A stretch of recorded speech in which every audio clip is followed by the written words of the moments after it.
Good morning to all of you बच्चे। Last lecture में हम आपको क्या करवा रहे थे? लास्ट लेक्चर में हम डिस्कस कर रहे थे कूलम लॉ को। आफ्टर दैट मैंने coulomb law in vector form बताया। देन हमने बच्चे डायलेक्ट्रिक क्वेश्चन को स्टडी किया था और फाइनली हमने प्रिंसिपल सुपरपोजिशन बताया था। लास्ट लेक्चर में मैंने आपको बोला था कि नेक्स्ट लेक्चर के अंदर हम क्या करेंगे, न्यूमेरिकल प्रॉब्लम करेंगे। देखिए न्यूमेरिकल के बगैर कंसेप्ट ये अधूरे हैं। अगर आपके कंसेप्ट एक्यूरेट है तो न्यूमेरिकल में कोई प्रॉब्लम नहीं आने वाली, जैसा कि मैं आपको शो करूंगा। बच्चे लास्ट टाइम मैंने आपको कूलम लॉ बताया था। With the help of Coulomb law we can determine the force of interaction in between 2 point charge. तो 2 पॉइंट चार्ज के बीच में जो भी फोर्स ऑफ इंटरेक्शन है, that the value of that interaction can be find with the help of Coulomb law. तो Coulomb law बच्चे ये आपको बताया था, आपके 2 चार्ज के बीच में फोर्स ऑफ इंटरेक्शन और रिपल्शन निकालने का फॉर्मूला क्या था? F not equal to 1/4πε0 Q1 Q2 upon R square. ठीक है, अगर यही बच्चे 2 चार्ज आपके किसी मीडियम में प्लेस कर दिया जाए, when the same charge with same distance are place in a medium, then F naught की जगह आप FM लिख दीजिएगा। आपका फॉर्मूला बन जाएगा 1/4πε या εm लिख लीजिएगा Q1 Q2 upon R square. यहाँ पे बच्चे नेक्स्ट आर्टिकल मैंने आपको डायलेक्ट्रिक कांस्टेंट बड़ा इंपॉर्टेंट आर्टिकल था, उससे रिलेटेड भी न्यूमेरिकल करवाने हैं। डायलेक्ट्रिक कांस्टेंट क्या होता है? आपके 2 चार्ज मान लीजिए फर्स्टली आपके स्पेस में रखे हैं, आफ्टर दैट उन्हीं 2 चार्ज को सेम डिस्टेंस के ऊपर आप मीडियम में रख दीजिए, तो इन दोनों के बीच में जो भी फोर्सेस होगी उन दोनों का रेशियो ही डायलेक्ट्रिक कांस्टेंट कहलाता है। या आप ऐसे भी डिफाइन कर सकते हैं, डायलेक्ट्रिक कांस्टेंट में भी define as the ratio of absolute permittivity of medium to the absolute permittivity of space. Last बच्चे मैंने आपको बताया था सुपरपोजिशन, यानी जब भी आपके चार्जेस 2 से ज्यादा हो जाएं। देखिए कूलम लॉ सिर्फ 2 चार्ज के साथ 2 पॉइंट चार्ज की फोर्स ऑफ इंटरेक्शन को फाइंड आउट कर सकता है। ठीक है, तो अगर आपके नंबर ऑफ चार्ज के हैं, नंबर ऑफ चार्ज अगर बहुत ज्यादा हो एट दैट टाइम, किसी पर्टिकुलर चार्ज के ऊपर नंबर ऑफ चार्ज की वजह से फोर्स निकालना हो, at that time we are using the principle superposition. जब भी आप फोर्स के साथ डील करेंगे तो एक बात ध्यान रखेंगे, क्योंकि मैं न्यूमेरिकल शुरू करने वाला हूं उससे पहले एक चीज आपको बिल्कुल माइंड में बिठा लीजिए अपने। फोर्स एक वेक्टर क्वांटिटी है, कूलम लॉ सिर्फ आपको मैग्नीट्यूड देगा। देखिए यहाँ भी मैंने चार्ज के ऊपर आपके Q1 Q2 के ऊपर मैग्नीट्यूड लिया है, यानी आपका कोई नेगेटिव चार्ज भी है तब भी उसे पॉजिटिव लेना है। यानी कूलम लॉ सिर्फ मैग्नीट्यूड ऑफ फोर्स को बताएगा, लेकिन आपको पता है फोर्स आपकी एक वेक्टर क्वांटिटी है, तो वेक्टर क्वांटिटी है तो फाइनल रिजल्ट आपका वेक्टर लॉ को ही सोल्व करके, वेक्टर लॉ का यूज करके ही फाइनल रिजल्ट निकलेगा। आपको याद करवा दूं, वेक्टर लॉ आपने +1 के अंदर रीड किए थे। वेक्टर के अंदर क्या है, 2 बॉडी अगर सेम डायरेक्शन में जाए तो उनका रिजल्टेंट उनकी एडिशन के बराबर होता है। अगर 2 आपके वेक्टर अपोजिट डायरेक्शन में जाएंगे तो उनका जो रिजल्टेंट होगा उनके डिफरेंस के बराबर होगा। Whenever 2 vector are incline at some angle, जब भी 2 वेक्टर सम डिग्री के एंगल के ऊपर इंक्लाइन करेंगे तो उस वक्त आप triangle law of vector addition को यूज करेंगे। रिजल्ट याद है बच्चे? Triangle law of vector addition के अकॉर्डिंगली R किसके बराबर होता है? R होता है बच्चे A² + B² + 2AB cos theta. Direction निकालनी हो, डायरेक्शन के लिए हम क्या करते थे? टेंजेंट अल्फा निकालते थे। टेंजेंट अल्फा क्या होता था बेटा? B sin theta upon A + B cos theta. या तो बच्चे आपको पैरेललोग्राम या ट्रायंगल का जो रिजल्ट था वो आपको यूज करना पड़ेगा। सेकेंडली आपने बच्चे वेक्टर के अंदर रिजोल्यूशन ऑफ वेक्टर किया था। आप वेक्टर को रिजोल्व कर सकते हो कंपोनेंट की फॉर्म में। मान लीजिए ये है आपका एक वेक्टर A वेक्टर, और ये क्या कर रहा है बच्चे? हॉरिजॉन्टल के साथ थीटा डिग्री का एंगल बना रहा है। अगर आपका एक वेक्टर सम डिग्री का एंगल बना रहा है तो थीटा की डायरेक्शन में जो भी कंपोनेंट आएगा वो होगा A cos थीटा, और इससे परपेंडिकुलर डायरेक्शन में क्या आएगा? A sin theta. तीसरी बात, अगर आपकी कोई body, when a body is in equilibrium, जब भी कोई बॉडी बेटा इक्विलिब्रियम की पोजीशन में होगी, मैं शॉर्ट फॉर्म में लिख रहा हूं इक्विलिब्रियम को, जब भी कोई बॉडी इक्विलिब्रियम में होगी इट्स मीन उसके ऊपर नेट फोर्स कितना होगा? 0 होगा। अगर आपकी बॉडी इक्विलिब्रियम में है तो उसके ऊपर नेट फोर्स कितना होता है बच्चे? 0 होता है। अब नेट फोर्स 0 होगा तो आपकी, जब भी बॉडी के ऊपर नेट फोर्स 0 होगा तो आपकी बॉडी क्या करेगी? इक्विलिब्रियम की कंडीशन होती है, उस कंडीशन को सेटिस्फाई जरूर करेगी। मान लीजिए एक बॉडी है, इसके ऊपर 3 फोर्सेस लग रहे हैं। मान लीजिए एक बॉडी है O, इसके ऊपर 3 फोर्सेस एक्ट कर रहे हैं, F1, F2, F3। ये साइड को नाम दे देते हैं OA, इस साइड को नाम दे देते हैं OB, इस साइड को नाम दे देते हैं OC। अगर ये बॉडी बच्चे इक्विलिब्रियम में है, इक्विलिब्रियम का कैसे पता लगेगा? The total force, the net force exerted on this point is 0।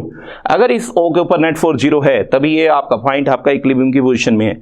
अगर ये पॉइंट आपका इक्विलिब्रियम में है तो इसका मतलब क्या होगा? इसका मतलब आपका एक कंडीशन ऑफ इक्विलिब्रियम को सेटिस्फाई करेगा। अब कंडीशन ऑफ इक्विलिब्रियम क्या है? फोर्स को कोरस्पॉन्डिंग साइड से डिवाइड कर दीजिए। F1 को OA से डिवाइड कर दीजिए, F2 को OB से, और F3 को OC से डिवाइड कर दीजिए। ये है आपकी कंडीशन फॉर इक्विलिब्रियम। डन। चलिए इसी तरह बच्चे आप और भी कंडीशन ऑफ इक्विलिब्रियम में आपको और भी, यानी आपने +1 में एक और भी पढ़ी थी लेमी थ्योरम, आप इसके अल्टरनेट आप लेमी थ्योरम का भी यूज कर सकते हो। ओके, आपके पास अगर मान लीजिए इक्विलिब्रियम से रिलेटेड एक क्वेश्चन ऐसा आ जाए, एक बॉडी है, मान लीजिए एक बॉडी है, वो आपकी बॉडी रेस्ट पे कब होगी? मान लीजिए एक बॉडी का मास है तो उसका वेट होगा, वेट कहाँ जाएगा? नीचे लगेगा। इसके ऊपर इलेक्ट्रोस्टैटिक फोर्स की वैल्यू अगर ऊपर लग जाए, अगर मैं कह रहा हूं कि ये बॉडी रेस्ट पे है, तो एक बॉडी रेस्ट पे कब होगी? जब ये दोनों फोर्स आपके एक दूसरे के इक्वल एंड अपोजिट होंगे।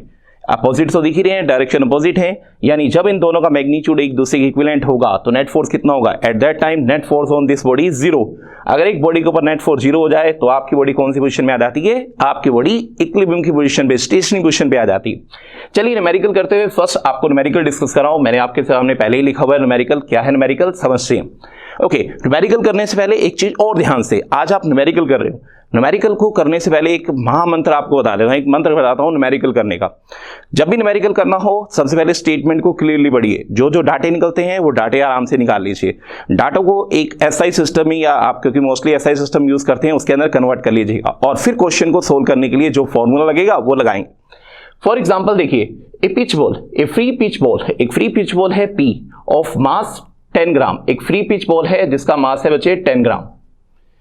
ठीक है, लीजिए मैं डाटे साथ साथ निकाल रहा हूं।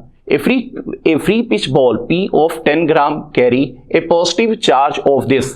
एक फ्री पिच बॉल है जिसका मास इतना है और चार्ज रखा है 5 × 10⁻⁻8 coulomb. What must be nature and magnitude of the charge that should be given to the another pitch ball P? इसका मतलब आपके पास दो बॉल हैं, एक बॉल है बच्चे P जिसका मास मुझे गिवन है। अगर मास है तो इसका वेट भी होगा। वेट कहाँ जाएगा बच्चे? वेट हमेशा डाउनवर्ड डायरेक्शन में एक्ट करता है। इस बॉडी का एक चार्ज भी है, चार्ज की वैल्यू मुझे दे रखी है। चार्ज कितना दे रखा है बच्चे? इसका 5 × 10⁻⁻8 कूलम चार्ज गिवन है। मुझसे पूछा गया एक दूसरी बॉल है, ये रही बच्चे, और दूसरी बॉल मैं शेड कर देता हूं। दूसरी बॉल है जिसका आपको Q का नाम दिया गया है। आपको एक तो बताना है इसका नेचर कैसा होगा। नेचर का मतलब आपको बताना है ये पॉजिटिव साइन की होगी या नेगेटिव साइन की होगी। तो पॉजिटिव चार्ज होगा या नेगेटिव चार्ज होगा, एक तो वो बताना है। ओके, नेचर और मैग्नीट्यूड, मैग्नीट्यूड मतलब उस चार्ज की वैल्यू भी निकाल के दिखानी है। एक तो मुझे इस चार्ज के बारे में बताना है, इसका मैग्नीट्यूड भी निकालना है। फिक्स 7 सेंटीमीटर बिलो, मतलब इन दोनों बॉल के बीच का जो डिस्टेंस है वो 7 सेंटीमीटर है। ठीक है, so that upper ball is stationary, जिसके कारण जो अपर बॉल यानी P बॉल है वो स्टेशनरी हो जाए। अब एक बॉल स्टेशनरी कब होगी? एक बॉल आपकी स्टेशनरी तभी होगी जब उसके ऊपर नेट फोर्स क्या होगा? 0 होगा। अब नेट फोर्स कैसे 0 होगा बच्चे? देखिए, आपकी इस ऊपर वाली बॉडी का वेट तो हमेशा डाउनवर्ड डायरेक्शन में लगता है। आपकी बॉडी, ये बॉडी रेस्ट पे कब होगी? जब इसके ऊपर नेट फोर्स 0 होगा। ये नेट फोर्स तभी 0 हो सकता है जब इस बॉडी के ऊपर एक अपवर्ड डायरेक्शन में फोर्स लगे। इट्स मीन ये दोनों बॉडी सेम नेचर की होनी चाहिए। तो लीजिए मेरे एक पार्ट का तो आंसर आ ही गया। तो आपकी Q का साइन कैसा होगा बेटा? Q का साइन पॉजिटिव होगा। तो यहां मुझसे पूछा गया व्हाट इज द नेचर, तो नेचर में मुझे पता लग गया कि इसका साइन अगर पॉजिटिव सेम साइन ही होंगे तभी एक दूसरे को रिपेल करेंगी। अगर ये रिपेल करे तो इसके ऊपर फोर्स की डायरेक्शन कहां लगेगी? अपवर्ड लगेगी। अगर फोर्स और mg दोनों आपके एक दूसरे से अपोजिट लग गए दोनों एक दूसरे से अपोजिट, अगर ये फोर्स और mg एक दूसरे को बैलेंस कर दें तो इसका मतलब आपकी P पॉइंट कौन सी पोजीशन में आ जाएगी? ये पिच बॉल स्टेशनरी पोजीशन में आ जाएगी। The ball will be in stationary position when F = mg। आपकी ये जो P बॉल है यानी जो पिच बॉल थी, ठीक है, जो पिच बॉल थी P, वो स्टेशनरी कब होगी? वो स्टेशनरी तब होगी जब F = किसके बराबर होगा? mg के बराबर होगा। ओके, इन दोनों के बीच में क्या मैं फोर्स की वैल्यू निकाल सकता हूं? 2 पॉइंट चार्ज है, 2 पॉइंट चार्ज के बीच में फोर्स की वैल्यू क्या है बच्चे? चलिए 2 पॉइंट चार्ज के बीच में फोर्स की मैग्नीट्यूड निकालना हो तो आप कूलम लॉ का यूज कर सकते हैं, यानी F की वैल्यू होगी 1/4πε0 Q1। फर्स्ट चार्ज को Q1 मान लीजिए, इसके चार्ज को Q2 मान लीजिए। मैग्नीट्यूड लेना है आपने Q1 Q2 डिवाइडेड बाय जो भी डिस्टेंस होगा उसका स्क्वायर कर लीजिए, इक्वल टू mg। चलिए देखते हैं आपके पास कौन कौन से पैटर्न हैं। आपके पास ये वाला बच्चे, आपको पता है ये जो आपका टर्म्स है इसकी वैल्यू आपको पता है 1/4πε0 की वैल्यू होती है 9 × 10⁹। फर्स्ट चार्ज की आपको वैल्यू पता है 5 × 10⁻⁸।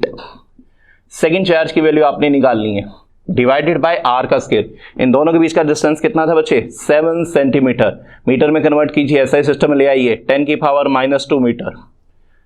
7 × 10⁻2 मीटर में आ गई, स्क्वायर कर लीजिएगा।